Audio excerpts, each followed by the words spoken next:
Haleluya, puji Bapa Yahweh. Shalom. Haleluya ya. Di pagi hari yang indah ini kita akan sama-sama ya membaca kebenaran firman Tuhan, memeditasikan kebenaran firman Tuhan yang saya ambil dari kitab Mazmur 1, ayat yang sering sekali kita baca. Mazmur 1 ayat 1 sampai ke 6.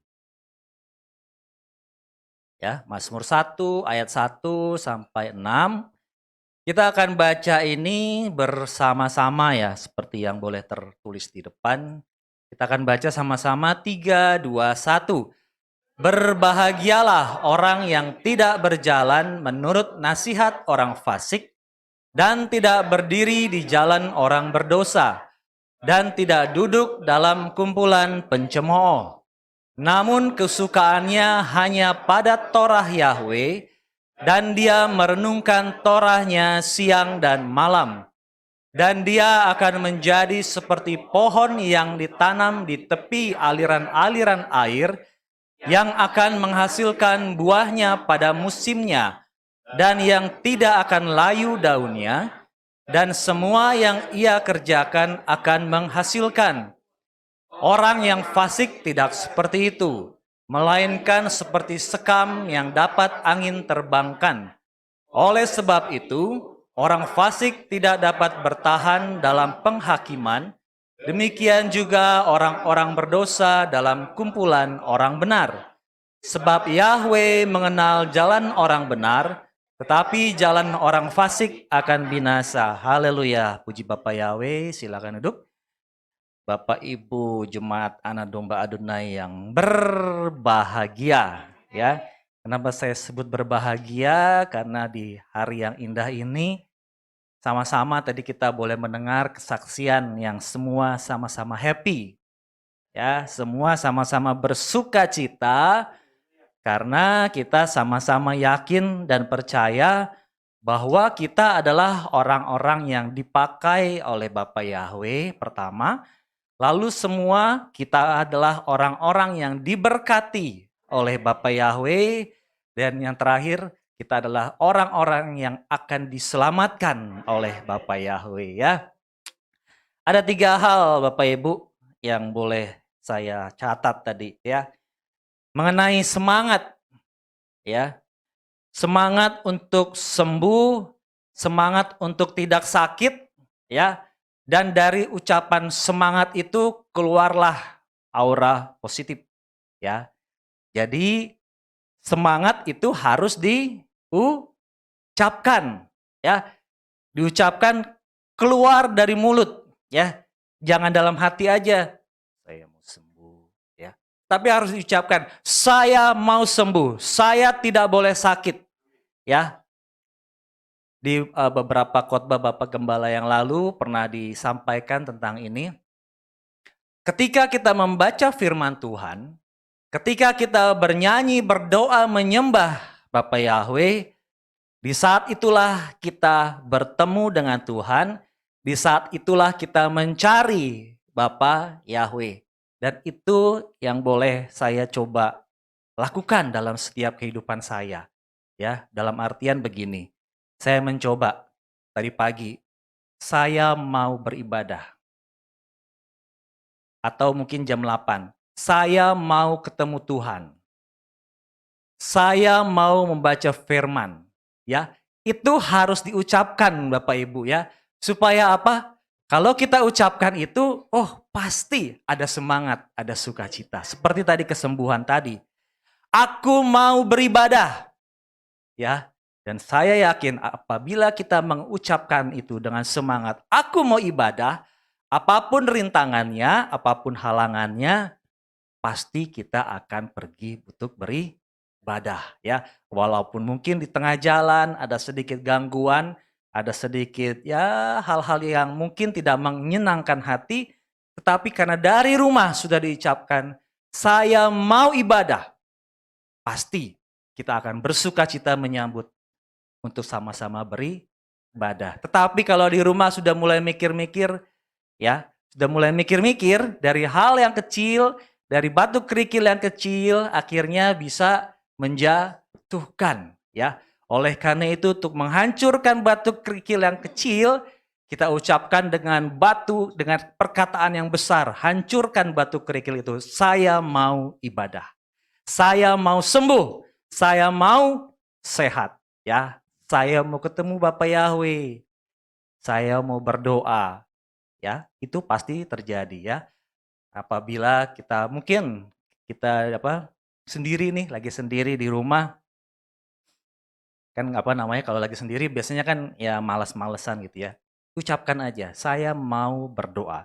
Saya mau ketemu Tuhan. Dari situ akan jiwa kita akan dibangkitkan untuk kita boleh berdoa, memuji dan menyembah Bapa Yahweh, ya. Haleluya. Lalu yang kedua saya mencatat ini 2 kali tadi ya diucapkan ya. Tentang warna apa Bapak Ibu tadi? Ungu, ya. Tadi oleh kesaksian oleh Ibu Gembala, lalu tadi oleh Pak Jimmy ya, yang batu apa tadi? Yang warna ungu tadi ya. Ungu, ya. Pernah saya sampaikan dalam dalam renungan kita di grup ya, mengenai warna ungu ya. Ungu adalah warna yang dipakai oleh Bapa Yahweh di dalam tabernakelnya. Bapa Yahweh ya. Coba kita lihat misalkan Keluaran 25 ayat keempat. Ini mengenai persembahan. Lalu contoh aja nih, Lalu Keluaran 26 ayat 1. Coba. Keluaran 25 ayat 1 sampai 4 coba.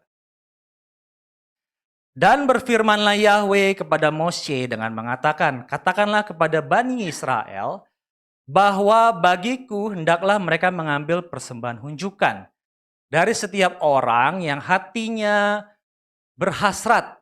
Haruslah kamu mengambil persembahan hunjukan bagiku. Dan inilah persembahan hunjukan yang harus kamu ambil dari mereka. Emas, perak, dan tembaga. Ayat keempat, benang nila, lalu ungu, kirmizi, dan lenan halus, dan bulu kambing. Coba kita lihat dalam bahasa Inggris, yang ayat keempatnya. Di sini kan benang nila, ungu, kirmizi. Nila, ungu, kirmizi. Nila is blue. Ungu is purple, benar. Scarlet is kirmizi atau merah tua. Ya, tadi kan apa? Warnanya apa tadi? Nila ya. Nila itu di sini tadi katanya blue.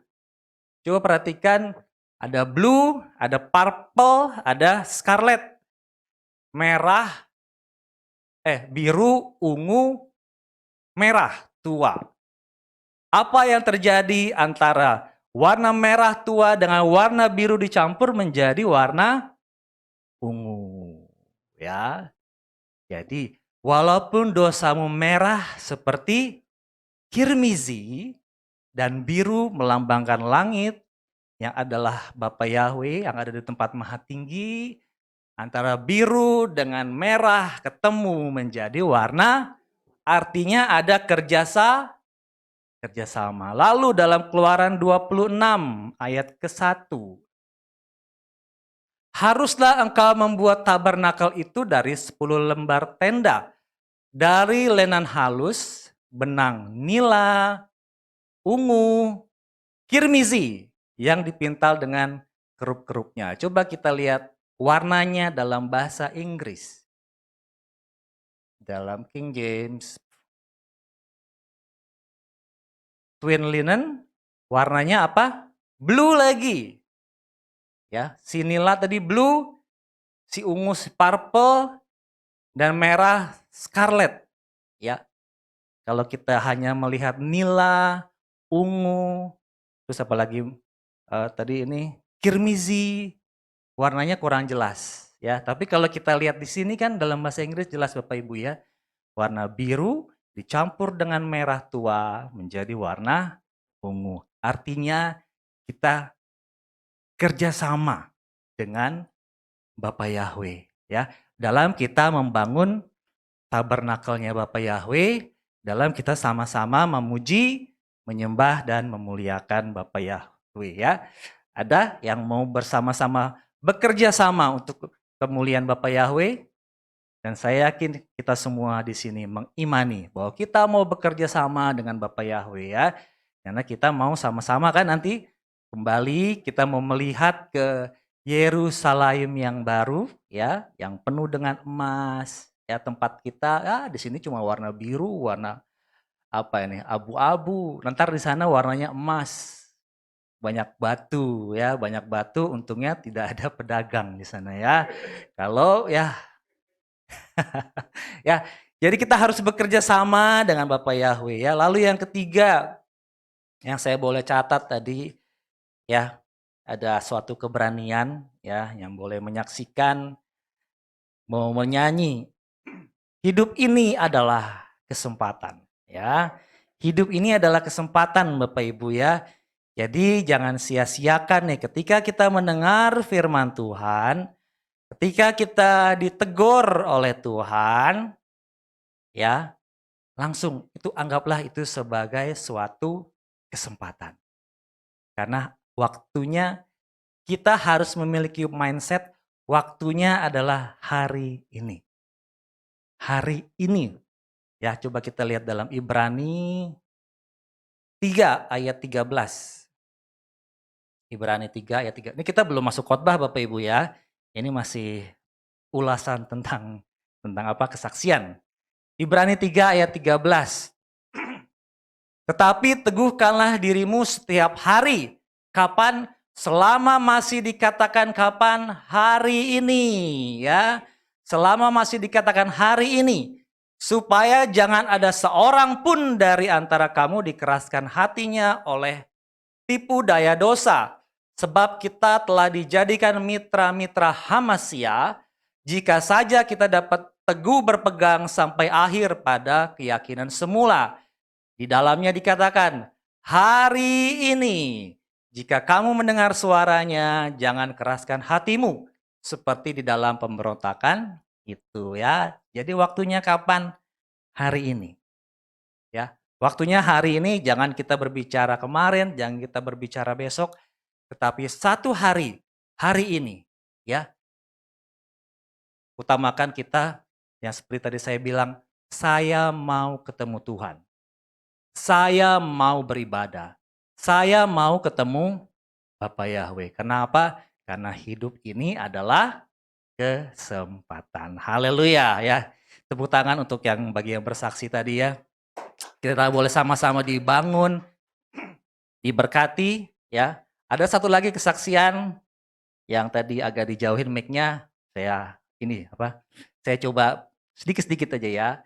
Jadi saya mengucap syukur Bapak Ibu, ya, karena dengan adanya peperangan yang ada di sana, mata saya jadi terbuka.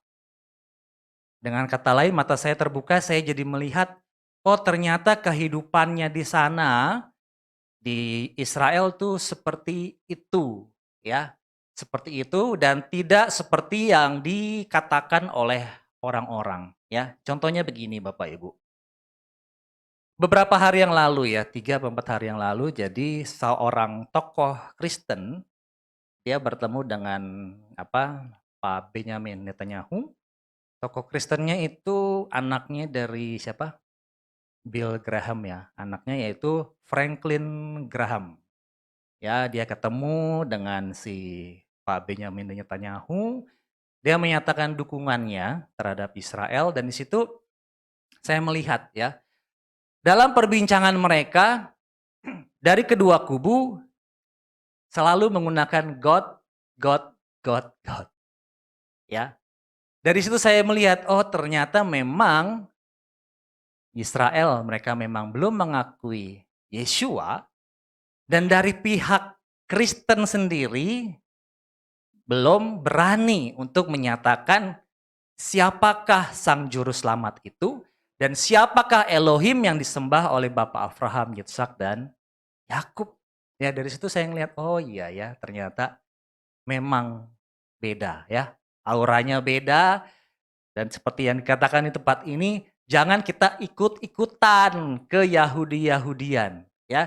Karena sampai sekarang pun mereka belum terima Yeshua, ya. Bahkan ketika kalau saya lihat di raut mukanya dari Pak Benyamin itu, orang Israel itu, ketika dia dikatakan tentang God, God, kayaknya dia seperti ada penolakan dalam hati, ya. Ya, itu yang mungkin mungkin dibilang sebagian besar daripada orang Yahudi itu masih ateis. Ya, saya nggak tahu dia ateis atau bukan, tapi auranya berbeda, ya, auranya berbeda. Dan di situ saya melihat, oh ternyata Tuhan Yesus, terima kasih. Engkau sudah memperkenalkan namamu bagi kami semua. Jadi kita semua di tempat ini, ya, hiduplah sesuai dengan apa yang tertulis, ya. Karena nggak usahlah kita ikut-ikutan gaya hidup di sana, ya. Kalau misalkan kita lihat di sana kayaknya emang bagus, ya.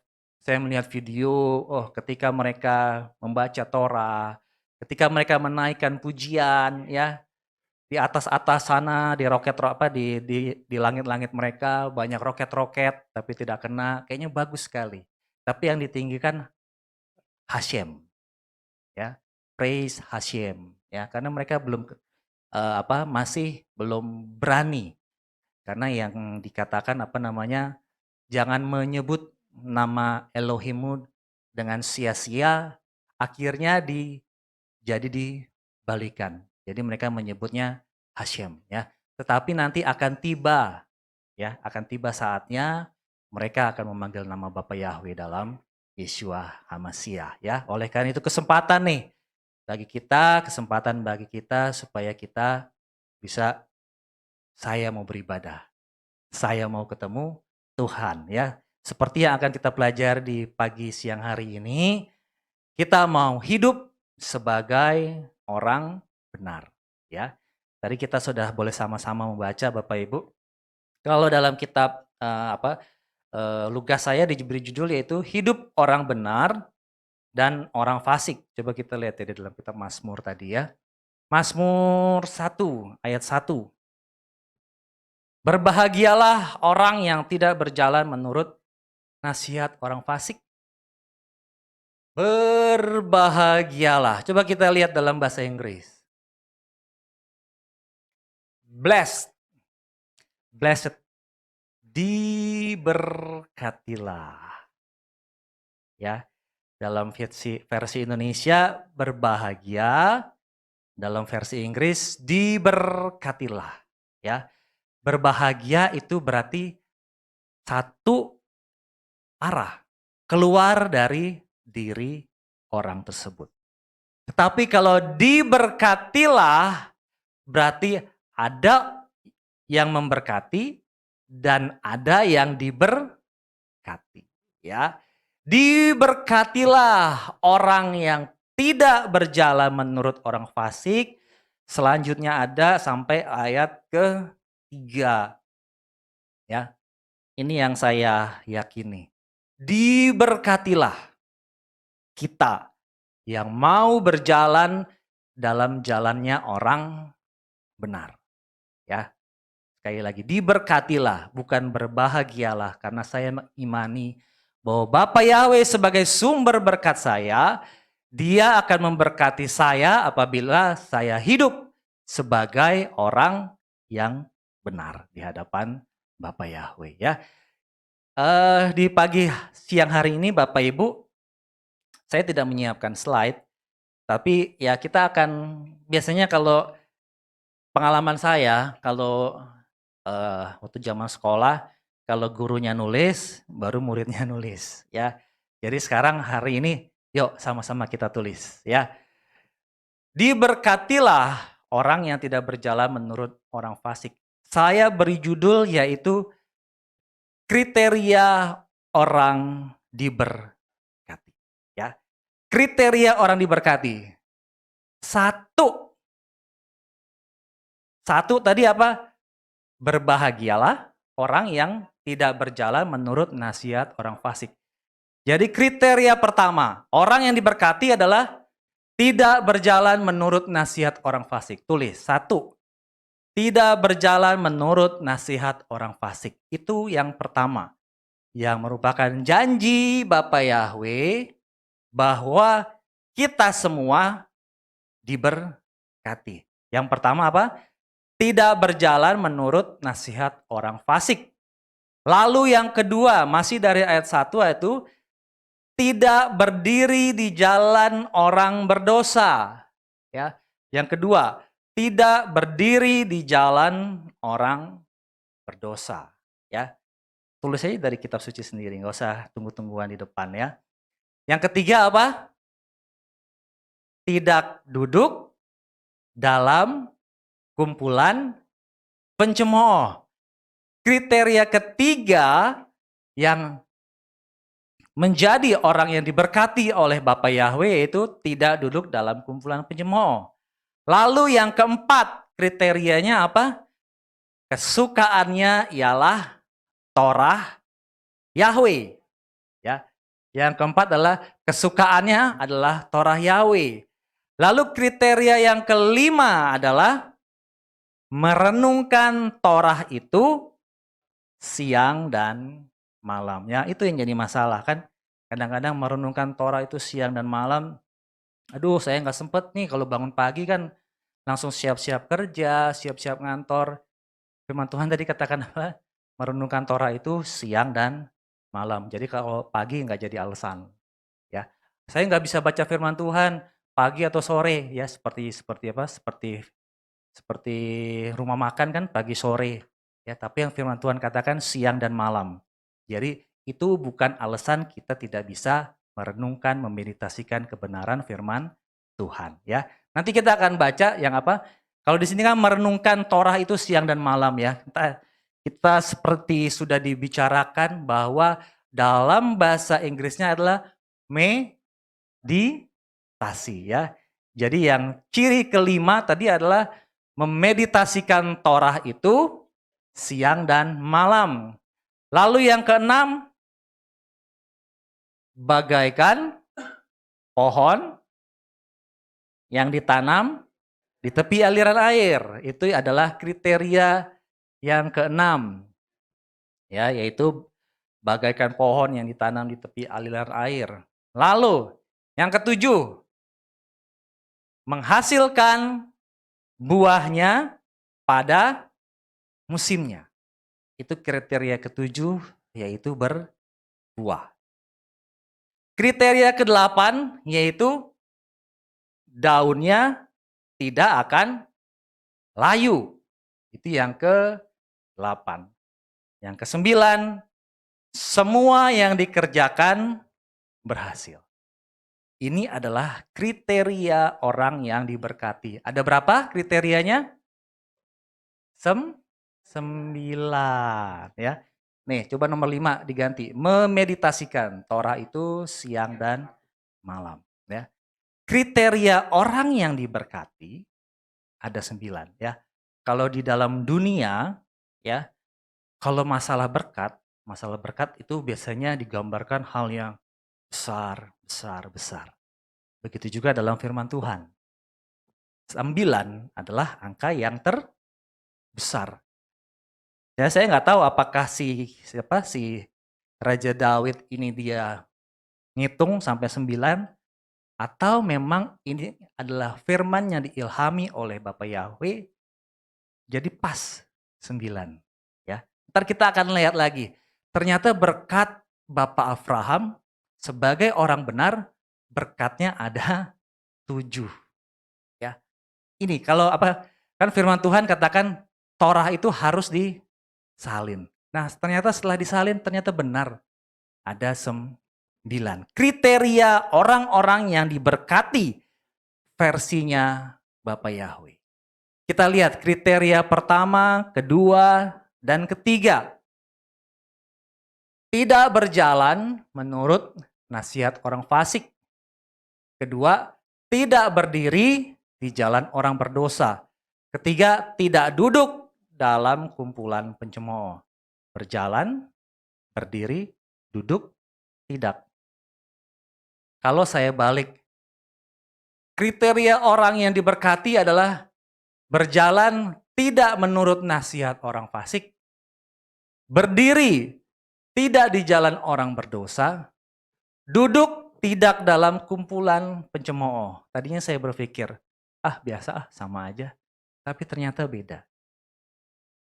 Firman Tuhan katakan, tidak berjalan, tidak berdiri, tidak duduk. Berarti apa? Jangan coba-coba. Ya. Tapi kalau saya balik, berjalan tidak menurut nasihat orang fasik, berarti berjalan dulu, baru ada rambu-rambu. Tetapi rambu-rambunya jalan duluan, tidak berjalan dulu, tidak berdiri, lalu tidak duduk. Ya, ini adalah sikap-sikap yang biasa manusia kerjakan. Ya, Bapak Ibu biasa kan? Jalan biasa. Tadi kan jalan berapa meter tadi? Duduk. Sekarang sedang duduk. Lalu apalagi? Berdiri. Itu adalah hal-hal yang biasa yang kita lakukan. Oleh karena itu, jangan membiasakan hal yang tidak benar. Tetapi biasakanlah melakukan hal yang benar. Ya, ada perintah pepatah manusia apa? Jangan membenarkan yang biasa, tetapi biasakanlah yang benar. Coba tulis. Ini permainan kata-kata nih. Tulis ya. Jangan membiasakan yang benar. Jangan membenarkan yang biasa. Jangan membenarkan yang biasa, tetapi biasakanlah yang benar. Nah, permainan kata-kata lagi Bapak Ibu ya. Harus ditulis. Kalau sudah ditulis, oh ternyata maksudnya begini. Tadi seperti yang saya bilang, berdiri, duduk, jalan itu adalah hal yang biasa. Ya. Tapi pepatah tadi katakan, jangan membenarkan hal yang biasa. Tetapi biasakanlah hal yang benar. Ya. Tadi kriteria pertama, kedua, dan ketiga, ya diberkatilah orang yang pertama tidak berjalan. Jangan jalan-jalan ke area orang fasik. Lalu kedua, jangan berdiri di jalan orang berdosa. Yang ketiga, jangan coba duduk-duduk dalam kumpulan pencemooh. Orang fasik apa sih? Orang fasik kalau saya baca, saya coba cari-cari di internet. Jadi orang fasik tuh begini. Mereka sudah tahu aturan, tapi tidak melakukan. Itu orang fasik kalau yang saya baca cari-cari di internet ya. Jadi sudah tahu aturan, tapi nggak mau melakukan. Jadi apa yang bisa kita bayangkan ya? Orang tahu aturan, tetapi tidak mau melakukan. Nah, kita coba nurut sama nasihat dia, ya. Oleh karena itu, ya, kalau satu, jangan berjalan menurut nasihat orang fasik. Yang kedua, jangan berdiri di jalan orang berdosa. Lalu yang ketiga, nih pencemooh apa sih pencemooh Bapak Ibu? Pencemooh tuh ya gossipers ya, semakin digosok ya itu adalah singkatan daripada gosip ya. Oleh karena itu firman Tuhan tadi katakan jangan duduk dalam kumpulan penyemooh kalau mau diberkati ya. Jangan mungkin kita bilang enggak saya enggak duduk dalam kumpulan pencemooh ya, tapi mungkin aja kitanya yang pencemooh ya. Jadinya kriteria ini hal-hal yang biasa nih, hal-hal yang biasa kita lakukan. Dari hal-hal yang biasa ini ya kita cobalah kikis hal-hal yang tidak benar. Tadi kan kerinduan hati kita kan untuk kita kembali ke Yerusalem yang baru. Kapan waktunya? Hari ini. Hari ini perubahan bagi kita. Jangan keraskan hati kita, ya. 1, 2, 3. Tidak berjalan, tidak berdiri, dan tidak duduk. Saya melihat contoh ya Bapak Ibu, melihat contoh dari dari hal yang pernah kita baca, pernah kita pelajari juga Bapak Ibu ya. Contohnya antara orang benar dengan orang yang firman Tuhan tidak menyatakan secara gamblang, tetapi dia adalah orang yang yang berseberangan dengan orang benar tersebut ya. Contohnya apa? Seperti si Abram dan Lot. Ya, coba kita lihat dalam Kejadian 13. Kejadian 13 ayat ke-9.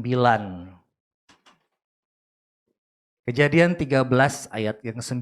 Ini adalah salah satu contoh Bapak Abram, pada saat itu namanya masih Abram, dia tidak mau berdiri, berjalan, dan duduk di dalam hal yang tidak benar. Ini adalah salah satu contoh. Bukankah seluruh negeri ini ada di hadapanmu? Nah, silahkan pisahkan dirimu dariku. Jika engkau ke kiri, maka aku akan ke kanan. Jika engkau ke kanan, maka aku akan ke kiri. Dan lihat apa yang dilihat oleh orang yang tidak benar. Lot mengangkat mata dan melihat ke seluruh lembah Yordan, bahwa daerah itu seluruhnya terdiri dari seluruhnya terairi ya, seluruhnya terairi, bagus-bagus ya. Bagus-bagus, bisa buat ya, mungkin bisa buat domba-dombanya dia ya. Itu yang dilihat oleh orang fasik ya. Jalan yang disangka lurus tapi ternyata ya di depannya bukan dari rencana Bapa Yahweh. Tetapi walaupun si Abram ini dia memberikan pilihan kepada si Lot, tetap Bapa Yahweh akan memberkati. Kenapa? Karena dia berjalan di jalannya orang yang benar ya. Itu adalah salah satu contoh Bapak Ibu ya. Salah satu contoh dalam kehidupan kita, kita harus berani bersikap. Beranilah bersikap seperti Abram. Jika engkau ke kiri, aku kanan. Jika engkau ke kanan, maka aku ke kiri ya. Kriteria yang keempat dari orang yang diberkati oleh Bapa Yahweh. Apa tadi? Kesukaannya ialah Torah Yahweh ya. Kesukaannya adalah Torah Yahweh. Coba lihat dalam bahasa Inggrisnya. Mazmur 1 ayat 2. Mazmur 1 ayat 2. Tadi kan apa? Namun kesukaannya hanya pada Torah Yahweh. Dalam bahasa Inggris King James. But his delight is in. Kesukaannya adalah in the law. Di dalam Torah. Bukan hanya suka pada Torah Yahweh, tetapi di dalam Torah itu yang diberkati oleh Bapa Yahweh ya. Tetapi yang kesukaannya ialah di dalam Torahnya Bapa Yahweh ya. Ketika kita berjalan dalam Torah Bapa Yahweh, saya ingat dulu waktu kita di awal-awal kita mengenal nama Bapa Yahweh dalam Yeshua HaMashiach, orang-orang berkata begini Bapak Ibu, itu jemaat ada kembali ke perjanjian lama. Ya, saya bingung, kembali ke perjanjian lama. Sedangkan kitab suci masih dipakai perjanjian lama. Maksudnya apa ya? Kembali ke perjanjian lama. Iya, karena mereka sudah tidak lagi mengakui, kata mereka, sudah lagi tidak mengakui Yesus. Apa tuh mereka memanggilnya Yahweh seperti kemarin, khotbah kemarin. Siapa itu Yahweh? Ya, yang ditanyakan oleh si Firaun. Ya, begitu juga dengan Firaun-Firaun yang tersebar di luar. Siapa itu Yahweh? Ya, tetapi kita boleh mengucap syukur di tempat ini ya. Kriteria orang yang diberkati oleh Bapa Yahweh tadi yang keempat, orang yang kesukaannya ialah di dalam Torahnya Bapa Yahweh. Kalau di dalam Torahnya Bapa Yahweh berarti tidak kelihatan, alias kita ditutupi oleh kemuliaan dari Bapa Yahweh ya. Karena orang berpikirnya kan seperti itu kan. Sekarang Torah sudah tidak berlaku. Wah, Torah sudah tidak berlaku. Katanya, kata siapa? Kata Rasul Paulus, katanya begitu ya. Sekarang Torah sudah tidak berlaku dan sekarang yang berlaku adalah zaman kasih karunia ya. Saya mendengar itu ya gimana ya? Mendengar itu bahkan mereka menyatakan kalau misalkan sekarang ini kita hidup di zaman kasih karunia, tapi mereka sebenarnya tidak mengerti apa itu isi daripada Torah itu tersebut ya. Padahal tadi kan si Raja Daud bilang kesukaannya adalah di dalam Torahnya Bapa Yahweh ya. Bahkan yang lebih parahnya lagi, orang-orang yang sudah menyembah kepada Bapa Yahweh, mereka berpikir begini, setelah menerima nama Bapa Yahweh dalam Yeshua HaMasyiah, lakukanlah Torah. Ya. Setelah terima nama Bapa Yahweh, dibaptis dengan nama yang benar, lakukanlah Torah.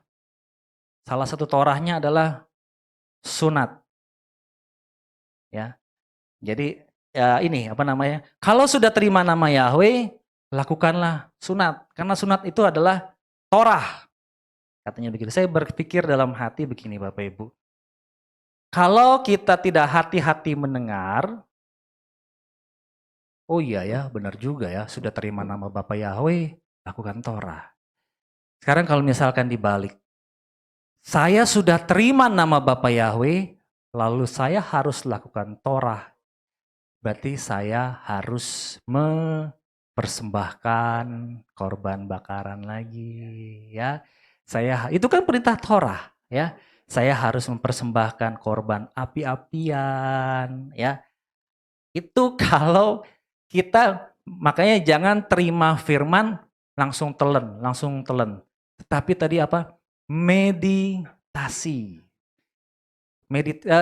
Ada salah satu cerita contoh hidup dalam kehidupan saya Bapak Ibu ya.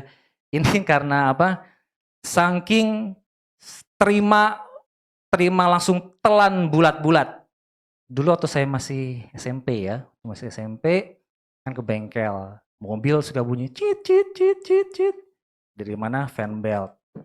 Kata orang bengkel, kalau bunyi cit cit kasih sabun di fan belt, di beltnya itu ya. Klek. Langsung diterima otak, langsung dilakukan. Ketika saya pulang sekolah, saya nyalain mobil, jreng. Cit cit cit cit. Saya kasih sabun di belt itu dalam kondisi mesin masih hidup. Ya, karena saya tidak baca di bawah syarat dan ketentuan berlaku. Jangan lakukan ini pada saat mesin sedang berjalan. Ya, kenapa? Akhirnya jari saya terpotong ini. Lumayan lah sekitar 1 cm kepotong. Waktu saya masih SMP. Kenapa? Karena saya tidak lebih teliti. Firman Tuhan menyatakan kita harus lebih teliti mendengarkan firman Tuhan. Jangan langsung dengar, langsung brut, tanpa dicerna, tanpa diolah, tanpa dimeditasikan, kalau makanan ibaratnya tanpa dikunyah ya. Ya, banyak soalnya orang yang seperti itu Bapak Ibu. Setelah terima nama Bapak Yahweh, dibaptis dengan nama yang benar, harus disunat. Saya ada baca coba sedikit Bapak Ibu ya. Coba lihat dalam Galatia 5 ya. Galatia 5 ayat yang kedua. Ada hal yang sedikit berbeda, ya, hal yang sedikit berbeda dalam ILT dan juga dengan Lukas, ya. Lihatlah, aku Paulus berkata kepadamu bahwa jika kamu disunat, hamasia sama sekali tidak akan berguna bagimu. Saya akan baca dalam versi Lukas. Ada kata-kata yang berbeda. Camkanlah, sambil lihat di depan ya. Camkanlah, aku Paulus berkata kepadamu, jika kamu itu wajib sunat, ya, wajib sunat, maka hamasia sama sekali tidak berguna bagimu. Beda gak? Wajib sunat, maka hamasia itu tidak berguna bagimu. Sama seperti orang seberang. Mau selamat, wajib sunat. Ya.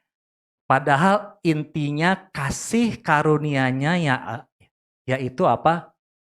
Terima Yeshua Hamasia. Ya, terima Yeshua Hamasia sebagai Tuhan dan Juru Selamat itu adalah keselamatan. Itu yang apa yang tadi saya ceritakan ya Bapak Ibu ya. Ada aura yang sedikit berbeda antara si Benjamin Netanyahu dengan si Pak Franklin Graham itu ya. Jadi yang diambil yang tengah-tengah aja, yang netral-netral, God, God, God, God ya. Oleh karena itu tadi kan dalam kitab Galatia tadi kan, jika kamu itu wajib sunat, seperti yang tadi pengajaran tadi, sudah terima nama Bapa Yahweh, sudah dibaptis dalam nama Yeshua Hamasia, wajib sunat. Maka hamasia sama sekali tidak berguna bagimu. Ya, ini ada satu kata hilang tadi kan Bapak Ibu kan, wajib sunat. Ya, sekarang kita baca Kolose 2 ayat ke-11. Kolose 2 ayatnya yang ke-11. Masih sama, ini masih tulisan si Paulus. Di dalam Dia, kamu, ya, di dalam siapa? Di dalam Dia, di dalam Yeshua, kamu telah disunat. Kamunya bisa cowok, bisa cewek. Di dalam Dia, di dalam Yeshua, kamu telah disunat dengan sunat yang tidak dilakukan oleh tangan. Tapi caranya apa? Dengan penanggalan tubuh dosa secara lahiriah oleh sunat hamasia. Ini artinya yang sunat.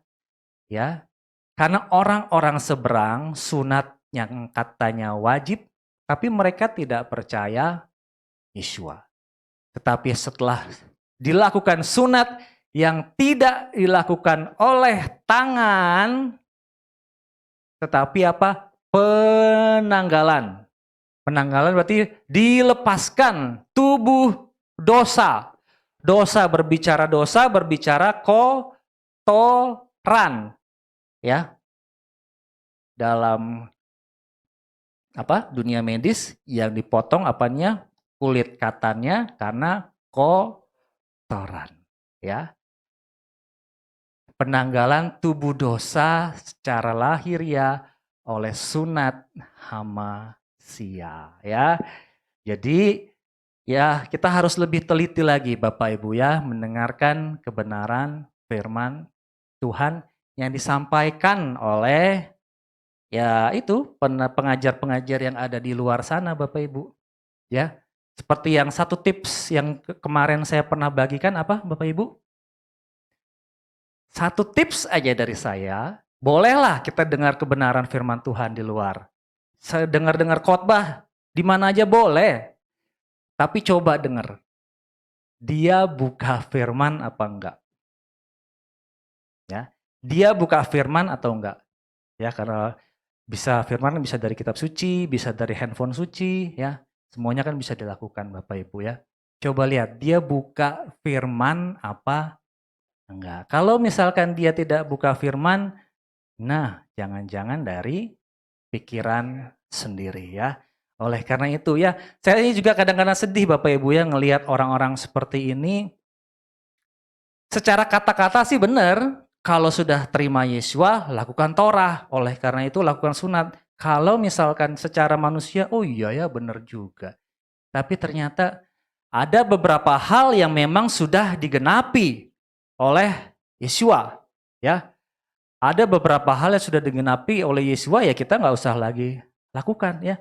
Penanggalan tubuh dosa, penanggalan manusia lama itu kan sudah ketika kita menerima nama Yesua, ketika kita dibaptis dengan nama yang benar, dengan cara yang benar, itu menurut firman Tuhan kita sudah disunat yang tidak dilakukan oleh tangan manusia ya. Karena biasanya apa Bapak Ibu? Hal-hal yang secara lahiriah itu biasanya menyebabkan kesombongan. Coba kita lihat dalam Galatia 6. Galatia 6 ayatnya yang ke-13. Ya. Galatia 6 ayat 13. Sebab yang disunat mereka sendiri bahkan yang disunat aja tidak memelihara Torah. Sebaliknya, mereka menginginkan kamu disunat supaya apa? Mereka dapat bermegah di dalam daging ya. Jadi hal-hal yang ini ya berbau kedagingan ini, saya sudah disunat, saya terima nama Yeshua HaMashiach, apalagi yang kedagingan, yang berhubungan sama daging. Saya makan makanan yang kosher, ngomong keluar. Akhirnya apa? Mereka bermegah di dalam daging. Tetapi yang utama dari apa yang keselamatan itu adalah terimalah nama Yeshua HaMashiach sebagai Tuhan dan Juru Selamat ya. Kenapa? Waktunya kapan? Hari ini. Ya, hari ini waktunya. Tadi kan kita sudah baca dari kitab Ibrani, hari ini. Jangan keraskan hati ya. Terima firman Tuhan, meditasikan kebenaran firman Tuhan. Kalau kalau ada yang tidak jelas, tanya sama Bapak Yahweh. Jangan tanya sama gembala yang ada di luar. Apalagi ngejawabnya tanpa buka firman Tuhan. Wah, bahaya itu Bapak Ibu ya. Oke, tadi kita sudah mencapai kriteria yang ke-5. Kriteria kelima orang yang diberkati oleh Bapak Yahweh ya. Apa tadi? Coba kita lihat. Memeditasikan Torah itu siang dan malam. Sekarang kita lihat kriteria yang ke-6. Ia bagaikan pohon yang ditanam di tepi aliran sungai. Kenapa bukan pohon yang ada di atas, bukan tanaman yang di atas air? Kan lebih subur, lebih sehat ya. Saya melihat ini Bapak Ibu, melihat kalau cerita ini pohon yang ditanam di tepi aliran air, saya teringat dengan kisah di Taman Eden, Bapak Ibu ya. Saya teringat dengan kisah di Taman Eden, ya. Di suatu tempat yang bernama Eden, ada taman, namanya Taman, masih ingat? Ya.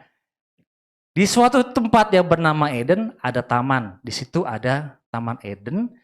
Dan disitulah Bapak Yahweh menempatkan manusia dan di tengah-tengah pohon, di tengah-tengah taman itu ada pohon. Ada 2 pohon. Pohon kehidupan dan pohon pengetahuan yang baik dan jahat. Dan di area Eden tersebut dialiri oleh 4 aliran sungai. Ya. Ia bagaikan pohon yang ditanam di tepi aliran sungai. Kita kembali lagi ke perjanjian ke pembelajaran tentang Taman Eden. Eden artinya apa Bapak Ibu? Yang kemarin kita sudah pelajari, yang di renungan kemarin.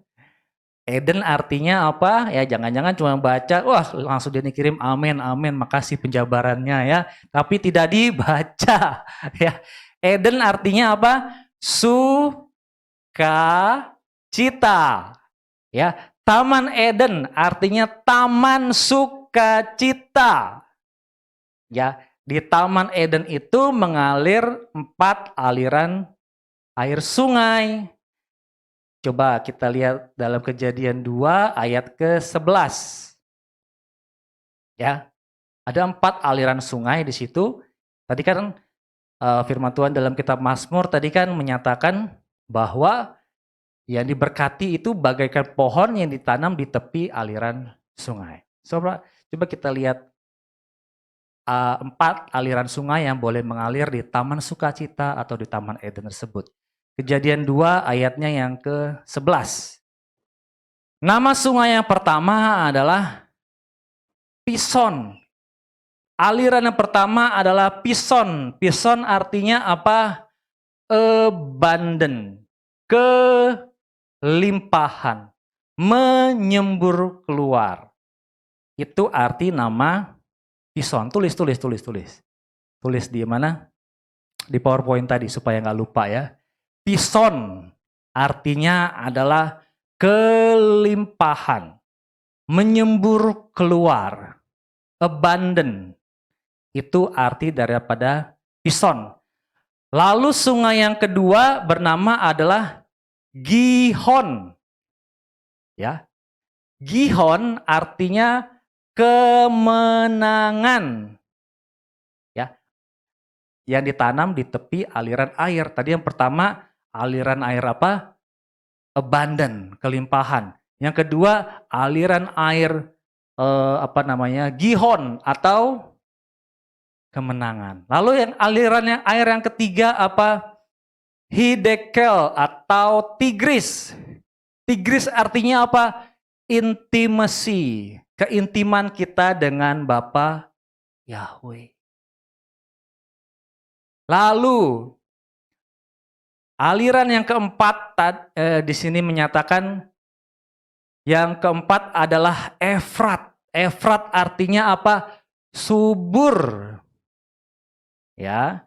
Jadi di Taman Edennya Bapa Yahweh, di Taman Sukacitanya Bapa Yahweh itu mengalir 4 aliran sungai, yaitu kelimpahan atau abundant, lalu kemenangan, lalu keintiman dengan Bapa Yahweh, lalu kesuburan. Jadi orang yang diberkati oleh Bapa Yahweh harus ada ini. Orang kan bisa aja kelihatan dari luar berbahagia, tapi ternyata di dalamnya tidak ada, mungkin tidak ada salah 1, salah 2, atau salah 3, atau mungkin keempat-empatnya tidak ada. Ya. Jadi kriteria orang yang diberkati oleh Bapa Yahweh, ia bagaikan air yang ditanam, ia bagaikan tanaman yang ditanam di tepi aliran air. Air sungainya ini yang ada di area Taman Sukacitanya Bapa Yahweh. Ya, jadi ya kita belajar dikit lah Bapak Ibu ya tentang arti-arti dari nama-nama ini ya. Supaya apa? Kan kalau kayak gini kan enak kan? Ya seperti kemarin Deborah. Deborah apa arti namanya? Deborah arti namanya adalah lebah. Lebah, kalau dia anak yang takut dengan Bapa Yahweh, madunya bagus. Ya, oleh karena itu dia harus takut akan Bapa Yahweh, ya. Jadi Daniel, Elohim adalah hakimku. Ya, jadi kita harus tahu dengan nama kita sendiri supaya apa? Oh, kita meresapi, oh ternyata begini. Kita nggak asal cuap-cuap aja Bapak Ibu ya.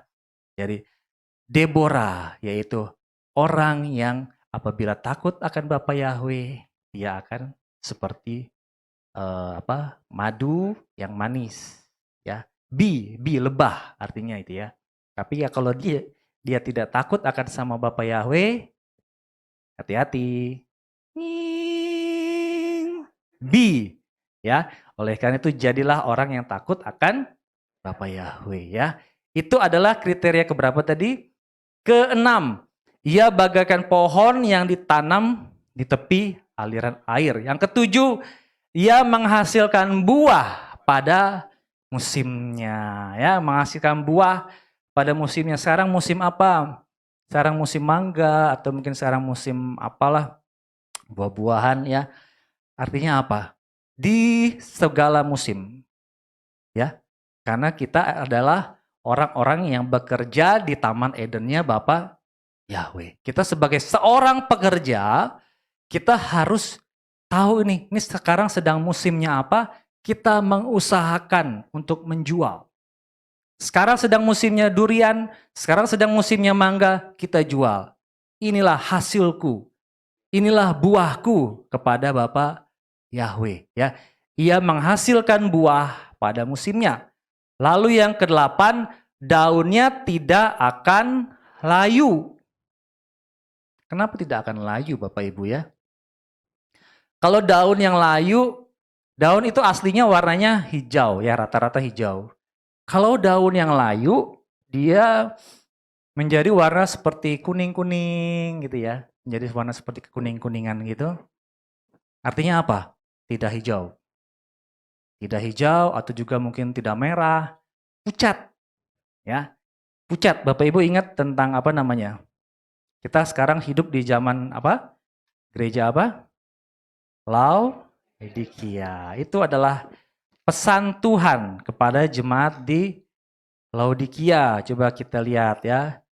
Dalam Wahyu 3 ayat yang ke-15. Pesan gereja untuk jemaat di Laodikia.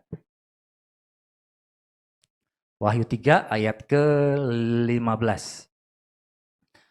Aku mengetahui perbuatanmu. Engkau tidak dingin, tidak pula panas. Kalau saja engkau itu dingin atau panas. Jadi kenapa? Karena engkau suam-suam. Oh, habis. Jadi karena engkau suam-suam, tidak dingin, tidak pula panas. Aku akan naik, aku akan bawah, segera memuntahkan engkau dari mulutku. Ini kriteria tanaman yang layu. Layu alias apa? Tidak kuning, tidak merah, alias pucat, suam-suam, tidak panas, tidak dingin. Dan Yesua katakan, aku akan segera memuntahkan engkau. Alias apa? Tidak diberkati. Ya. Kalau dimuntahkan tuh artinya apa? Sudah pertama dibuang, lalu yang kedua dia udah muak, udah nggak cocok dengan kondisi tubuh hama sia. Ya, jadi apabila kita diberkati oleh Bapa Yahweh, harus memiliki ketegasan. Apakah kita panas? Apakah kita dingin? Apakah kita hijau ataukah merah? Atau jangan sekali-sekali pucat atau suam-suam ya. Seperti tadi kan netral, pakainya God aja. Ya.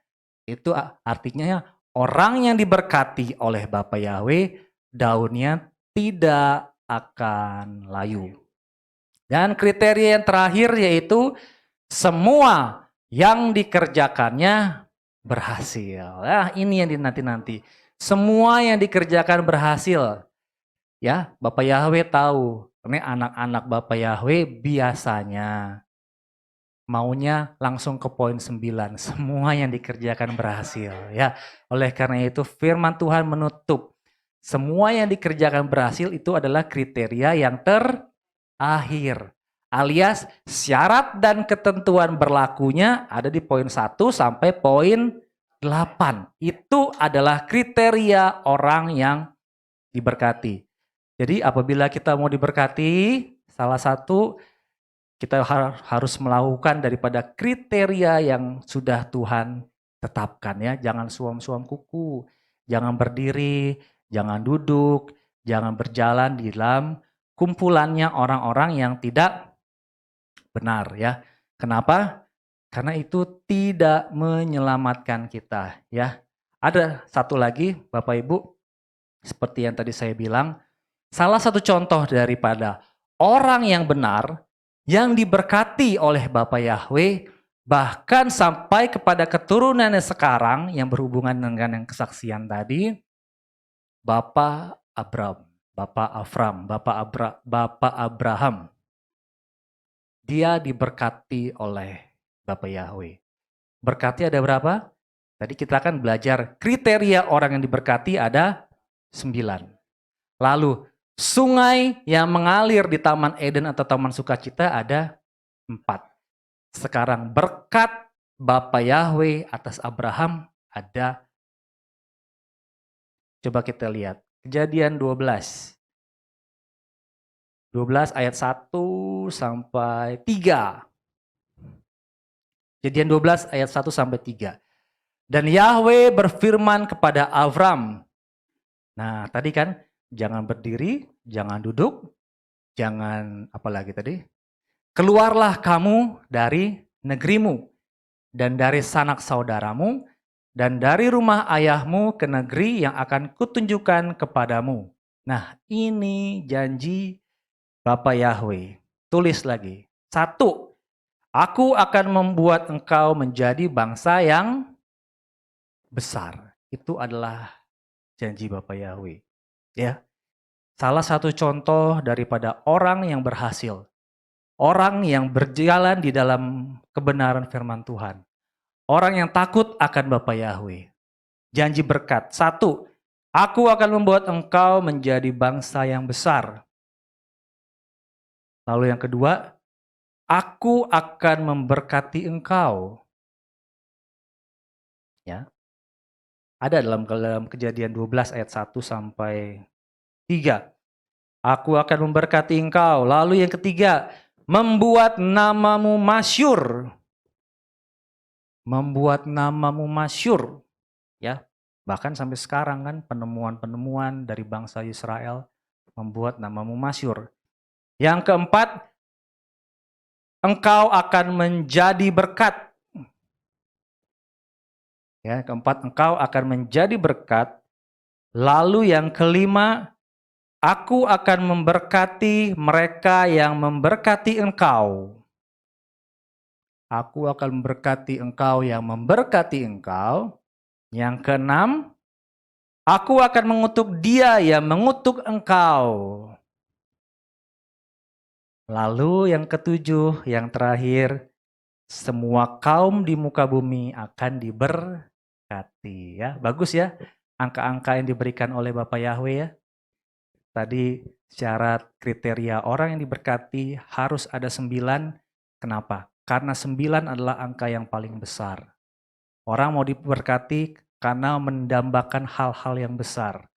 Diberilah syarat 9.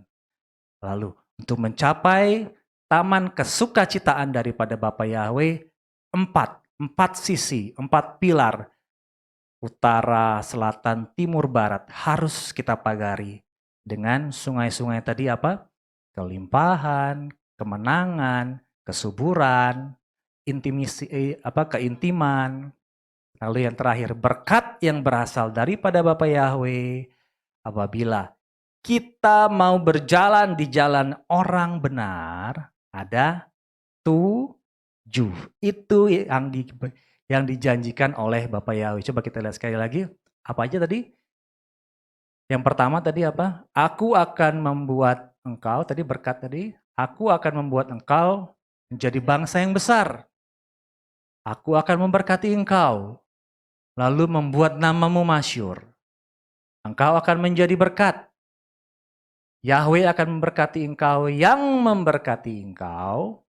Tadi kan cerita tentang apa? Kesaksian tentang anak kecil tadi kan.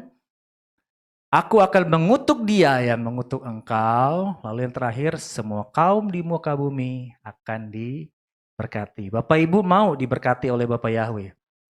Ya, ini kalau berita tentang khotbah tentang berkat biasanya orang paling semangat. Tapi ternyata isinya berat katanya. Berat kenapa? Yang bikin berat hatinya. Tadi kan ada 9 syarat kriteria orang yang diberkati. Ya, apalagi sudah merenungkan, memeditasikan kebenaran firman Tuhan, tinggal dalam Torah, di dalam Torahnya Bapa Yahweh, memeditasikan kebenaran firman Tuhan siang dan malam, ya. Ternyata syaratnya begitu untuk kita diberkati oleh Bapa Yahweh, dan saya yakin dan percaya bahwa kita siap untuk diberkati oleh Tuhan Yesus HaMasiah. Waktunya kapan Bapak Ibu? Hari ini, ya. Tidak ada kemarin, tidak ada besok. Waktunya hari ini untuk kita bisa berubah sesuai dengan kehendak daripada Bapa Yahweh. Haleluya, Bapa Yahweh berkati kita semua.